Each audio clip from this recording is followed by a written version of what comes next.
వినాయక చవితి అంటే వెంటనే గుర్తొచ్చేది వ్రతం చేయడం, అక్షింతలు తలపై ధరించడం, నవరాత్రులు పూజలు చేశాక నిమజ్జనం చేయడం. ఇది మన ఆచారం, మనం ఆచరిస్తూ వస్తున్నది. కానీ ఈ ఆచారం ఎందుకు చేయాలో, ఎలా చేయాలో తెలిసి చేస్తే అది సత్కర్మ అవుతుంది, అదే ధర్మం అవుతుంది. ఈ ధర్మాన్ని ఆచరించడానికి కావాల్సిన విజ్ఞానాన్ని మనం ఈరోజు తెలుసుకుందాం. నిమజ్జనం ఎవరు చేయాలి, ఎందుకు చేయాలి అనే విషయం గురించి తెలుసుకుందాం. మొట్టమొదట పూజా విధానం గురించి తెలుసుకుందాం.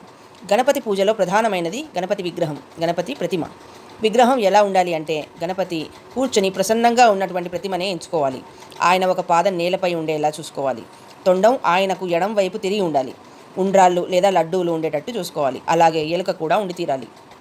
ఈ విగ్రహం దేంతో చేసిందై ఉండాలి అనేది రెండవ సందేహం.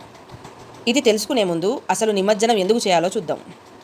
వర్షాకాలంలో నీళ్లు అంతటా నిలువ ఉంటూ మురిగిపోతూ నీటిలో బ్యాక్టీరియా, వైరస్ లాంటి ప్రమాదకరమైన వాటి వల్ల ఎన్నో ఆరోగ్య సమస్యలు తలెత్తే పరిస్థితులు ఉంటాయి. ఈ కారణం చేత శుద్ధమైన నీరు దొరికే బావుల్లో, చెరువుల్లో కూడా ఈ బురద నీరు, మురికి నీరు చేరి ఆ నీరు కూడా అనారోగ్య హేతువుగా మారుతుంటాయి. పూర్వంలో ఊర్లో వాళ్ళందరూ బావుల మీద, చెరువుల మీదే ఆధారపడేవారు. ఆ నీటిని శుద్ధి చేసుకోవడానికి ఆ బావి నుండి లేదా ఆ చెరువు నుండి మట్టిని తెచ్చి ఆ మట్టితో గణపతిని చేసి ఔషధీ గుణాలు మెండుగా ఉన్న వనస్పతులను పత్రి పూజలో వాడేవారు. ఆ పత్రిని ఆరోగ్య సమస్యలను అధిగమించడానికి ఉపయోగిస్తూ వాటి సంపర్కంలో పూజ జరిగిన మట్టి గణపతిని అదే బావిలో నిమజ్జనం చేయడం వల్ల ఆ బావిలోని నీరు, అందులోని మట్టి శుద్ధిని పొందేది. దీనినే ఇప్పుడు ఆంగ్లంలో రీసైకిల్ అనే పదంగా వాడుతున్నారు. మరి ఇప్పుడు మనం ఆచరించాల్సింది ఏమిటి? మనం ఇప్పుడు కూడా మన బావి, మన మన చెరువు, మన నదిపై ఆధారపడి ఉంటే పూర్వీకులు ఆచరించిన విధానాన్నే ఆచరించాలి. అలా కాకుండా ఎక్కడ నుండి నీరు వస్తుందో తెలియని పరిస్థితి, చేసిన వినాయక ప్రతిమ ఎందులోకి వెళ్తుందో, ఆ ప్రతిమ అసలు శుద్ధి చేయగలిగేదో అశుద్ధిని పెంచేదో తెలియనప్పుడు ప్రతి ఏటా బొమ్మలు కొని నిమజ్జనానికి పంపడంలో అర్థం లేదు. మరి అలాంటప్పుడు వ్రతం ఎలా చేయాలి అంటే, రోజు పూజ చేసుకునే వారందరి ఇళ్లలోనూ గణపతి విగ్రహం ఉంటుంది కదా, ఆ విగ్రహానికే పూజ, వ్రతం చేసుకుంటే సరిపోతుంది.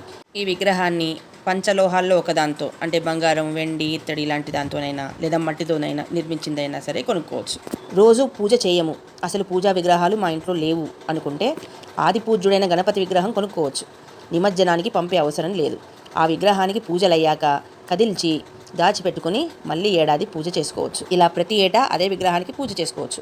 అత్యంత దుర్భర స్థితిలో ఉన్నాము, అసలు ఏ విగ్రహము కొనలేము అనుకునేవారు గణపతికి, పరమాత్మకు క్షమాపణ చెప్పుకొని మనసు నిండా అపరాధ భావం లేని భక్తితో పసుపు గణపతిని చేసి పూజించుకోవచ్చు. పూజ అయ్యాక దాన్ని కదిపి దాచేసి ఏ మంచినీటి ప్రాకృతికమైనటువంటి బావి, నదిలోనో వేయొచ్చు. భయాన్ని వీడి నిస్వార్థమైన భక్తితో విచారిస్తే మనకున్న సంశయాలన్నీ దూరమైపోతాయి. స్వస్తి.